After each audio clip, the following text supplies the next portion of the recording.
I have a CBS News Texas exclusive for you. Political reporter Jack Fink speaking with Dallas Police Chief Eddie Garcia and Dallas Mayor Eric Johnson about those crime numbers and what they would like to see fixed. When we talk about where we are at the city, we're definitely moving in the right direction. Yes, this will be a third consecutive year of overall violent crime falling in the city of Dallas, which is incredible. Dallas Mayor Eric Johnson and Dallas Police Chief Eddie Garcia say city records show robberies, rapes, and aggravated assaults are all down compared to last year. But the number of murders is up from the past 2 years. So far this year, there have been 239 murders, a 14% increase from last year. In 2022, there were 214 murders. In 2021, there were 221 murders and 256 in 2020. How concerned are you that this could possibly get higher than what you had in 2020? And why is this happening? So the murder phenomenon that occurs, I'll say this, what would concern me is if violent crime incidents were going up, which they're not. We've had the lowest amount of violent crime incidents that we've had in 5 years. What would concern me would be if gun crime was going up. Right now, we have a 23% reduction in overall gun crime as it pertains to murder, robbery, and aggravated assault. If aggravated assaults are going down, which they are, but homicides ticked up, all that meant is statistically a higher percentage of the aggravated assaults that you had resulted in the person dying. But the good news in there is as long as the aggravated assaults are falling, the long-term trend for that is going to be a decline in your murders. Yeah. One murder case earlier this month angered both the mayor and chief. Byron Carrillo was accused of shooting and killing his ex-girlfriend, their 1-year-old son, and 2 of her family members.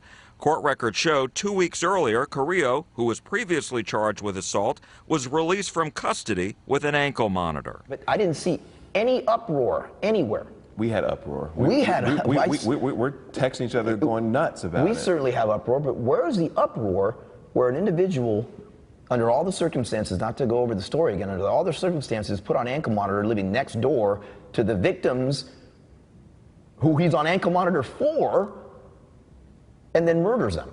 I don't want people committing crimes who are out on some form of supervision for a very violent offense where they should be in jail. So that's what we need. Chief Garcia says this is an ongoing problem where violent criminals are released from jail within days or weeks. He says he doesn't blame Dallas County District Attorney John Creuzot. My frustration, as I'm sure you followed through the time I've been here, have been with irresponsible decisions made from the bench by some, not all, that in the name of social justice do not keep our community safe. So what needs to be done on the state level? What would you like to see? We don't need to be looking to Austin to figure out what goes on in a Dallas County courtroom, just the judges and the DAs, and we need to get that right, and we're not getting it right too often. I'm just simply saying what would assist law enforcement agencies here in the state of Texas, I could say nationwide, but specifically here in the state of Texas, would be for the ability of judges to be able to give no bail for certain crimes under what the crime is and taking the history of an individual into account. Now, the chief and the mayor may differ on whether state law needs to change, but they agree the situation has to change. Earlier this year, Governor Abbott signed a new law making it a crime for a defendant to remove an ankle monitor, but Chief Garcia says it's not enough. He says the city's rate of solving crimes is far higher than the national average when it comes to violent crimes, in part because residents trust the police department. But when criminals are released back onto the streets, he says citizens lose trust in the system. I think you see that story, especially about the baby and you know, that family being killed, and you say, okay, something has to change. There has been some change in terms of crime reduced violently overall. In the city, yeah. In the city. How has DPD been able to get that done?